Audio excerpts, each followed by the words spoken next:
Сәлем достар, құрметті менің көрермендерім, каналыма қош келдіңіздер. Сіздерге өзім қолданатын рецепттермен бөлісуді жалғастырамын. Көк қызанақтар біздің жаз бойы жасаған еңбегіміздің жемісі. Күн салқындап қызанақтарымыз қызармай қалып қояды. Енді осы еңбекті зая жібермес үшін осы жасыл қызанақтарымыздан қыста рахаттанып жейтін маринадталған жасыл қызанақтың рецептін қабыл алыңыздар. Ең алдымен қызанақтарымызды қайнап тұрған ыстық тұзды суымызға 20 минут көлемінде салып аламыз. 2 литр суға 1 ас қасық тұз қосылса, 4 литр суға 2 ас қасық тұз қосамыз.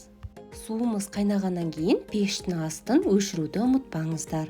Әдеттегідей банкаларымызды жақсылап жуып, булап, стерилдап алуымыз керек. Қолданатын қақпақтарын да 5 минут шамасында қайнатуды ұмытпаңыздар. Маринадымызға керекті заттарымыз қыша дәндері, яғни семена горчицы, хош иісті қарабұрыш пен қарабұрыш дәндері, лавр жапырағы және аскөк қолшатыры керек болады. Каналымның дамуына үлкен үлестеріңізді қоса отыруларыңызды сұраймын. Ол үшін видеом сіздерге ұнаған болса, лайк басып, төменде пікірлеріңізді қалдыра кетіңіздер. Әр пікірге міндетті түрде жауап беретін боламын. Аскөк қолшатырынан 2-3 танасын сындырып, банкамызға орналастырамыз. Жарты шай қасық қыша дәндерінен, яғни семена горчицасынан саламыз. Хош иісті қарабұрыштан 2-3 дәннен салып шығамыз. Лавр жапырағынан да 2-3 жапырақ салсаңыздар болады. Ал қарабұрыштан саусақтың ұшымен шым-шым етіп алып, яғни 7-8 дән саламыз. Сарымсақты осы жолы жіңішке бөліктерге бөліп қостым. Сіздер 2-3 танадан қоссаңыздар болады. Тәтті болгар бұрышын жіңішкелеп бөліп, банкаларымызға бөліп саламыз, және ашырақ болғанын қаласаңыз, 1 дана қызыл ащы бұрыштан салсаңыздар болады. Енді осы банкаларымызға тұзды суда 20 минут көлемінде тұрған жасыл қызанақтарымызды салып шығамыз.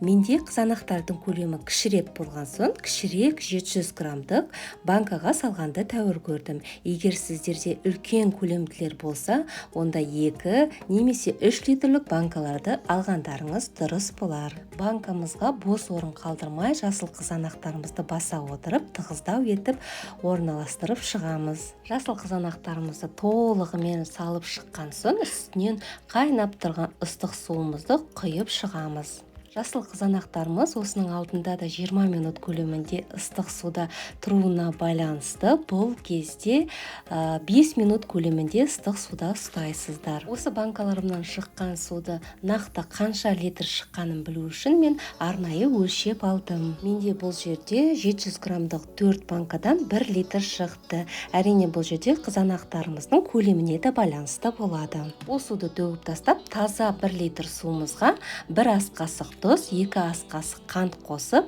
қайнатып, банкаларыма құйып шықтым.